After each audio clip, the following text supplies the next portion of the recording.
सोच के देखिए, भगवान श्री कृष्ण के जगह पे कोई अन्य होता तो कितनी भीषण परिस्थिति है।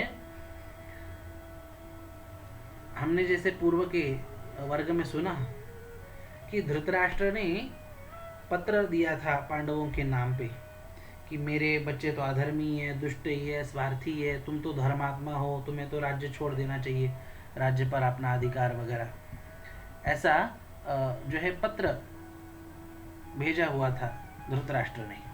और उस पत्र का बहुत असर पांडवों पे हुआ। पांडव लगभग युद्ध ना करने की मनस्थिति में थे। ऐसे में भगवान श्री कृष्ण ने कहा कि युद्ध करना पड़ेगा। और मुख्य योद्धा कौन है युद्ध का? अर्जुन।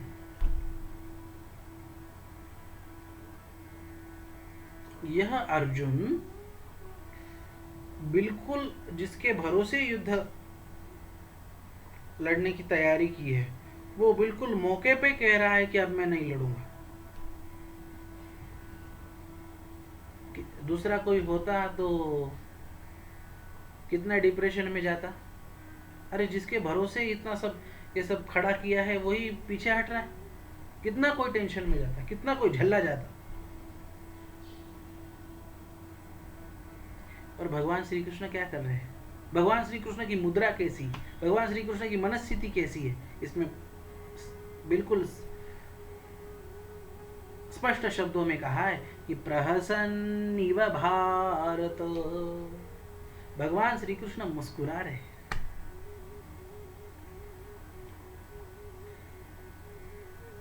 अर्जुन विषण्ण है, दुखी है, निर्णय दे दिया और भगवान श्री कृष्ण मुस्कुरा रहे।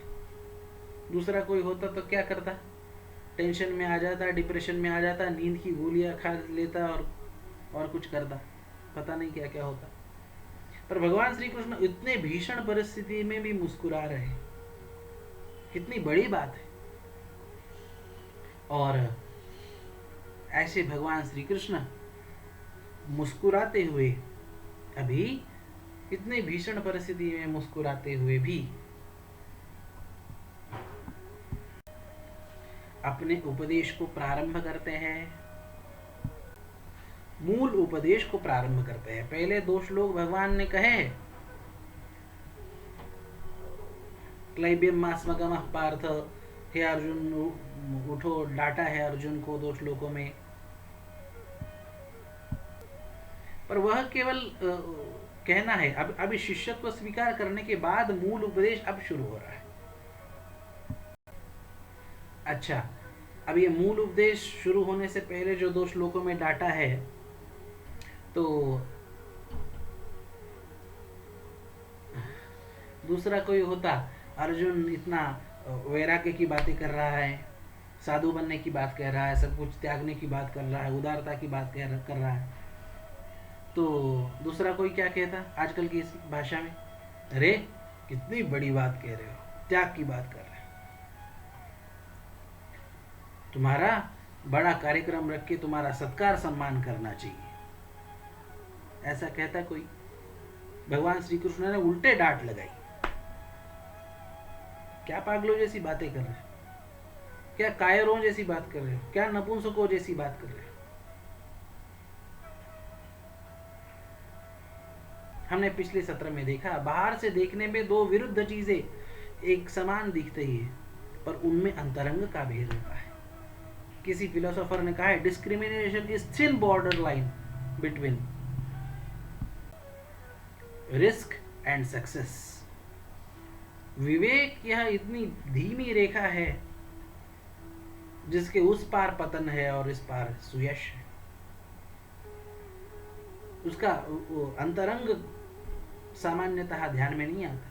यह सब पहले अध्याय की बात और अर्जुन की बातें सुन के तो पढ़ के किसी को भी लगता है भाई अर्जुन कितनी ऊंची त्याग की बातें कर रहा है, और वो मोह के कारण कर रहा है। ये सूक्ष्म अंतर ध्यान में नहीं आता, और इसलिए भगवान श्री कृष्ण सीधे डांटते हैं। और अर्जुन जब शरणागति ग्रहण करता है तो मुस्कुराते हुए, इतने भीषण युद्ध की परिस्थिति में जिस अर्जुन के भरोसे युद्ध को युद्ध निश्चित किया था वह पीछे हटने के बावजूद भी भगवान मुस्कुराते हुए अपना उपदेश प्रारंभ करते हैं। अब भगवान अपना मूल उपदेश क्या कैसे प्रारंभ करते हैं इसका विचार हम अगले सत्र में करेंगे।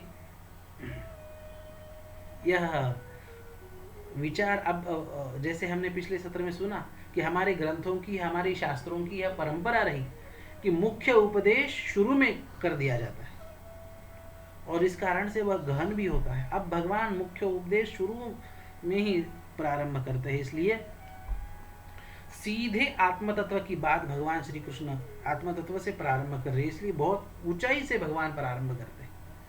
इसलिए ये जो अभी मूल उपदेश दूसरे अध्याय का प्रारंभ हो रहा है वह बड़ा गहरा है, थोड़ा सुनने में कठिन लग सकता है क्योंकि सीधे आत्म तत्व का विवेचन है, पर सब वेद वेदांत शास्त्रों का सार है। ये जितना समझ में आए उतना बारकाई से समझने का प्रयास करें और आगे चल के जैसे जैसे विस्तार होगा वैसे वैसे समझ में आ सकता है। पर अच्छे से समझने के लिए 2-3 चीजें, कुछ मुद्दे आवश्यक है। सबसे पहला मुद्दा कि यह जब हमारा सत्संग विचार चल रहा है तो हर एक के पास यह हिंदी की सार्थ गीता होनी चाहिए। गीता प्रेस द्वारा यह जो छोटी गीता है, यह इतनी पॉकेट साइज की, जिसमें अर्थ सहित विवेचन है, यह सामने होना चाहिए। जब हम श्लोक बोल रहे हैं उसका उसे देखना चाहिए। जब हम उसकी व्याख्या कर रहे हैं उसका सामान्य विवेचन क्या है, सामान्य उसका अनुवाद क्या है, यह देखना चाहिए। इस प्रकार से देखते हुए जब आप आगे बढ़ेंगे ना तो संपूर्ण विषय अच्छे से समझ में भी आएगा, आसान भी जाएगा और उस बहाने गीता जी का स्वाध्याय होके भगवान श्री कृष्ण की कृपा भी प्राप्त होगी। भगवान श्री कृष्ण का मूल उपदेश क्या कैसे आत्म तत्व का गहन प्रारंभ करते हैं इसका विवेचन हम अगले सत्र में करेंगे। तब तक के लिए यही विराम करते हैं। गोपाल कृष्ण भगवान की जय, सच्चिदानंद भगवान की जय।